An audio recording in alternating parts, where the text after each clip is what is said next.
Hello, everyone. We are having a podcast today. This is Megan Tuttle, President for NEA New Hampshire, and we have with us Becky Pringle, President of NEA. Thank you very much, Becky, for joining us today. I know you have a busy schedule, and I know there are lots of things going on all across the country, but we thank you for having some time to join us today in New Hampshire. Nothing more important than being with you, Megan, for Tuttle Talk with your dog. Yes. And our members there in NEA New Hampshire. Thank you. Yeah, Brindley likes to join every time I'm on a meeting or talk or anything. She thinks she's way more important than anything going on. So, so I know this is happening everywhere in the nation. In New Hampshire, you know, new CDC guidelines have come out about vaccinations and getting educators back in school. New Hampshire did not put educators in the top tier or in the first phase for vaccinations. We were put into 2A. So we might start getting vaccinations in April if we're lucky. So right now you can only get it if you are, you know, have the underlying conditions or are over 65 or 75. And our Commissioner of Education has basically said, if you're a 75-year-old teacher, go get the vaccination. If you're a 75-year-old teacher, I think we need to, you know, talk about some other issues. God bless you if you're still 75 in the classroom at this point, seriously. So obviously public education and educators in New Hampshire are not being valued. And it's something that we've been fighting with our governor for, you know, years on other issues. But I know you've been very involved in talking with the CDC and the Biden administration about vaccinations and the new guidelines. So I was hoping you could just touch upon that a little bit and the importance of getting, you know, educators vaccinated and back in the classroom. Sure, Megan. You're as I listen to you describe what's happening there in New Hampshire, you know, you're the poster child for all over the map and chaos and the lack of setting the tone at the top and having any real leadership in this country until the inauguration of Joe Biden and Kamala Harris. And there's no way that they could overcome that within the few weeks that they've been in those positions. They're certainly doing what they said they would do, which was to focus like a laser on getting control of the coronavirus and the manufacturing and distribution of vaccines, and getting, you know, our economy back on track. And so they're focusing on those things. And then I'm also really encouraged that they said that they would focus on racial and social justice, issues of equity, from economic justice to racial justice to, for us, education justice too. And so they're taking on those issues as well. So we're really encouraged by that. But here's the reality, Megan, even with the new CDC guidelines, which I can tell you, I am also pleased with the leadership of Dr. Walensky, the new director of the CDC. In as much as, you know, she said she would follow the science, and she has, her and her team, that President Biden said that he would allow the CDC, which are those words that we thought we'd ever use, that the president will allow the CDC, wow, to talk about the science and to not, you know, hide it or any of those, or interfere with the report. So we're really pleased about that. And I want to encourage your members and making, you know, we're NEA, we're sharing with all of our state affiliates a little more detail than you're hearing about on the media, because it's really important as you advocate for what our educators and our students and our schools need. It's really important for you to have that information so that as you're trying to convince others why it is absolutely essential to have the safety precautions in place that Dr. Walensky talked about and are in the CDC guidelines. So she reinforces the strict adherence and consistent adherence to mask wearing, for example, and saying it in stronger terms than ever we have had before, requiring that districts and localities should require the wearing of masks. The social distancing, particularly in those communities where the infection rates are high, that it be required that there be at least 6 feet of distancing. The ventilation and cleaning of surfaces, and the testing and the tracing, all of those things are in the CDC guidelines. So folks need to be clear about that. But this is the part that I want to emphasize to our members.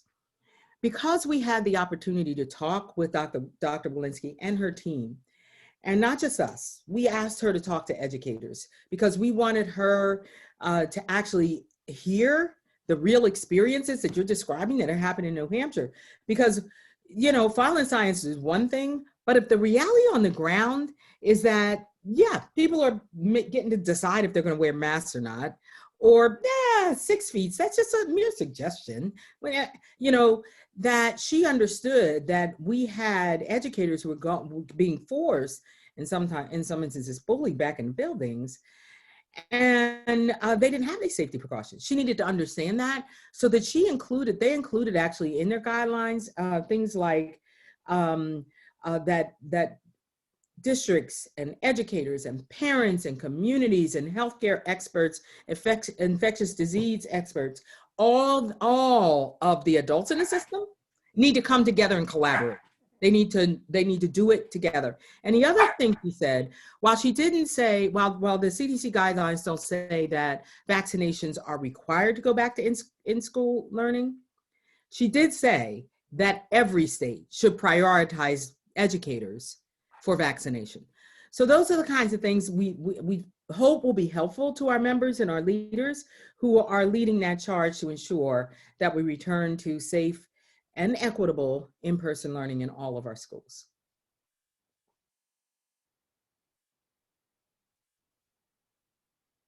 I think you're on mute, Megan. Sorry. People wish they had that power to put me on mute usually. So I was on the call Monday with the CDC, and I forwarded the recording of it to my board. And you know, it was interesting hearing all that, because I do think there's a whole piece of the reality, like you said, that hasn't been heard. That's the educator voice. Our chief epidemiologist yesterday, Brinley, excuse me, I'm sorry, she has a lot to say on this. Yesterday, our chief, okay, here we go, I got treats now. Our chief epidemiologist, Dr. Chan, on a call with health service workers and school nurses, still just said we recommend mask wearing, because we have a state mandate for mask wearing right now, but it does not go into the schools. So it's a state mandate if you're out and about, but you don't have to wear a mask in the schools. You know, the restaurants have stricter guidelines for mask wearing than our schools do, because it's mandated to wear a mask in a restaurant, but not in a school. So let me understand what you're saying. So in schools, what can individual principals decide, or individual educators decide? It's up to the district. And I will give the districts credit. For the most part that I know of, they have mandated masks. So I will give them credit for that. They worked very collaboratively with our educators this summer and fall to come up with safety plans.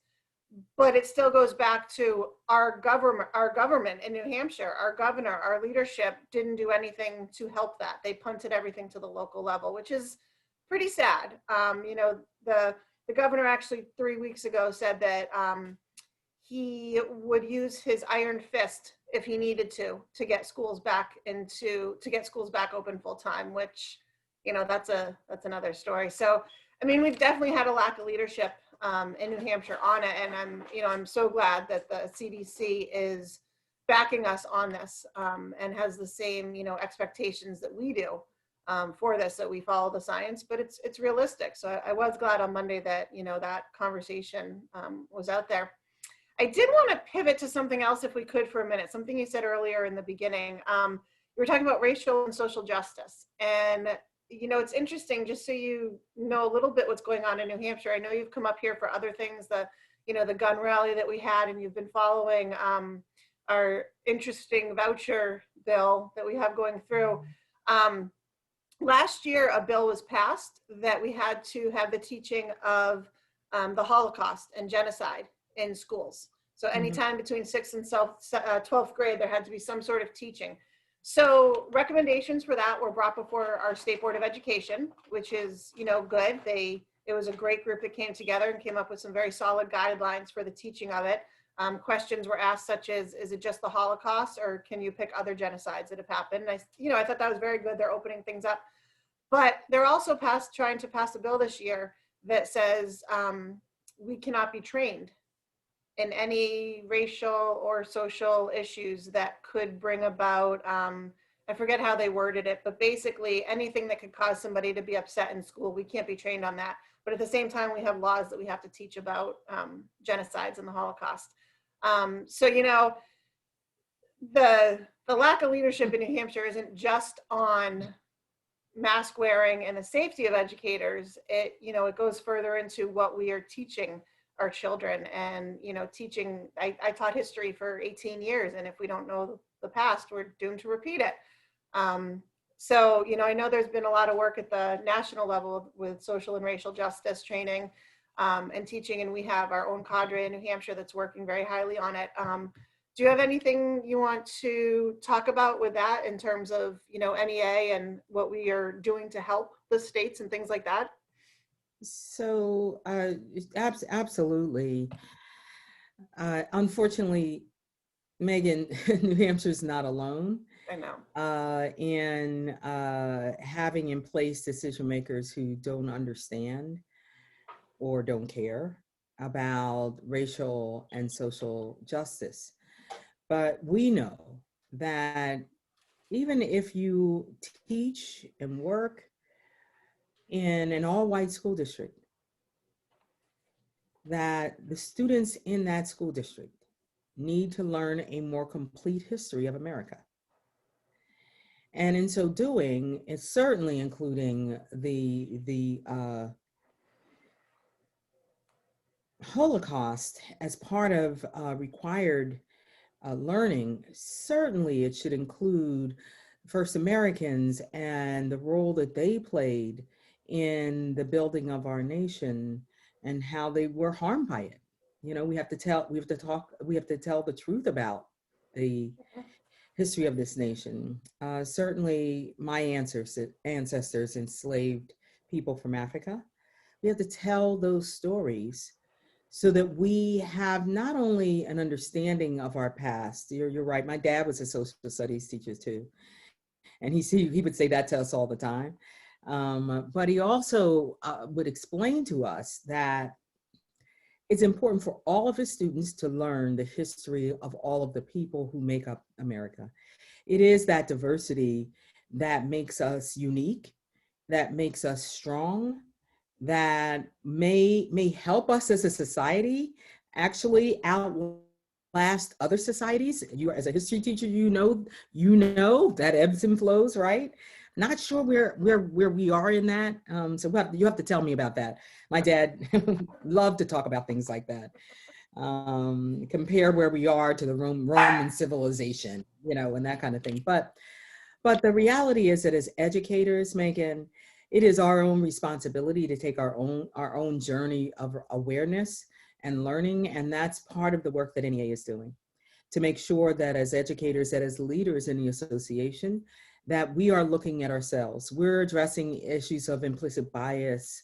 We are thinking about what we yet need to learn to ensure that we create inclusive and nurturing environments for all of our students, that we understand how to use restorative practices in our classrooms, that we, and you'll recognize this, Megan, that we as educators understand the role we play in preparing every student, every single one, to live and thrive in a diverse and interdependent world. And if that's going to be the case, then we have to make sure that we are preparing our students right now to be the leaders of a just society. And so that is our responsibility as educators. It is our responsibility as union leaders. It is the work of this union. I often talk about our union work as having 3 pillars. So our traditional union advocacy, wages, rights, working conditions, conditions of employment, those kinds of things. And I also talk about those other 2 pillars, and that is us taking on and leaning into the professional issues pillar of our unionism. So having that professional authority, the respect, the compensation, all of that as not just teachers, but we talk about that in all 9 career families for our education support professionals too. and then our racial and social justice pillar of unionism, because they all connect together to result in education justice for every one of our students. And so we are providing our locals and our local affiliates, our state affiliates with resources. We're working and learning together. It's difficult work. We have to prepare ourselves for what has been called courageous conversations. They are hard conversations. There's no question about it, but it is the only way. It is the only way that we will see ourselves toward building that more perfect union. Thank you. Yeah, you know, it's definitely been an interesting ride. I know this is everywhere. One thing I've definitely enjoyed, then I have a last question, is at the beginning of every meeting that we have through NEA, you've been doing, and Lily did also, the history of the tribal lands of where the meeting's been taking place. And since everything's been virtual, you've been having different leaders from different states do that. And I think it's been really educational. It's definitely interesting to learn about, you know, what's been going on or what has gone on in other parts of the country. I know New Hampshire, but when Amy talked about the massacre last week in Colorado and just listening to the different stories, it's definitely great to hear those things and to learn about them, to be recognized, you know, for what's happened. Before we go, I just had two quick other questions for you. You know, what do you see in store for educators over the next 4 years at the federal level? And any advice you might have for New Hampshire educators to make it through this year? Nothing small, because, you know, you know, Megan, oh my gosh. You know, I started my presidency a lot differently than I could have ever imagined. And as a fellow president, certainly we have been challenged by this reality.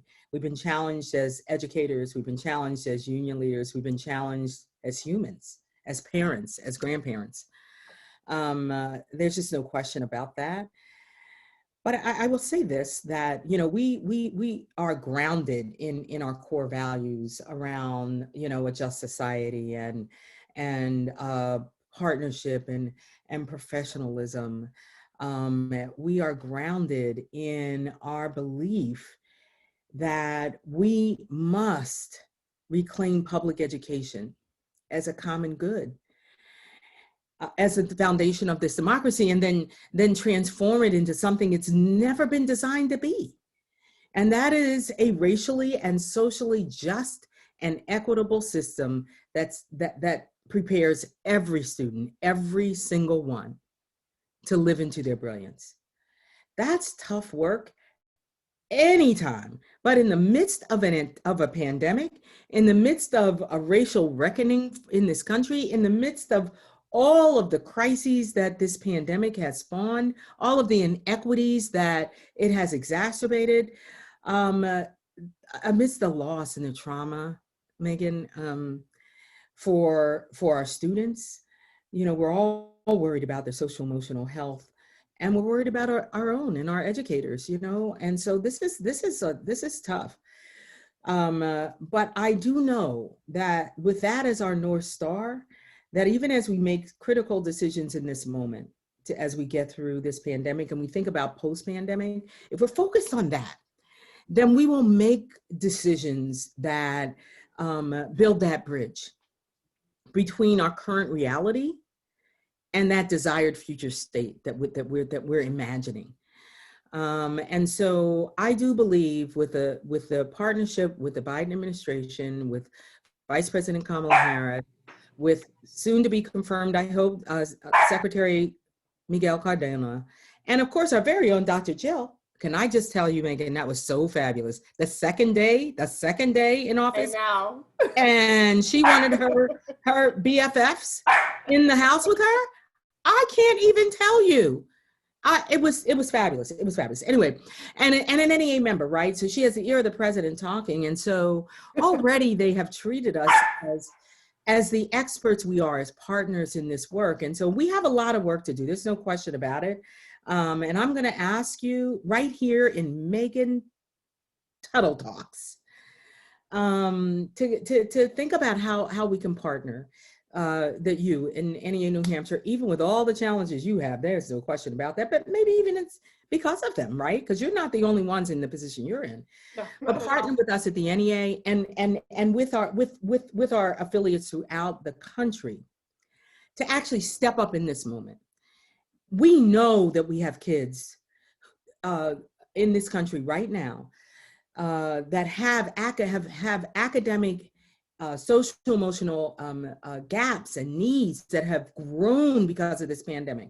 And so I'm challenging your members there in NEA New Hampshire. And I know the work you've done, because you're right. I've been there on the ground. You have some phenomenal leaders in every one of those pillars that I talked about, because I've met them. I'm challenging them to say, yeah, Becky, yeah, Megan, put me in, coach. I'm ready to actually partner with you to design what that looks like, that we can, as educators, say, how are we going to make up these gaps for our babies? What are we going to do professionally? How are we going to think about student learning in a different way so we can talk about extended and intensive learning to try to bridge those gaps, which, by the way, for some of our communities, you and I both know have existed forever. They've just been worsened by the pandemic. So that's what I see us doing over the next 4 years, is really standing in our power and doing what we know is right for our students and for our colleagues, for our schools, for your state, and for this country. Well, I hope everyone will step up. I know they will in New Hampshire. I know we have some amazing educators out there and some great people who do want to do good by everybody, you know, and be the best they can, which they're amazing.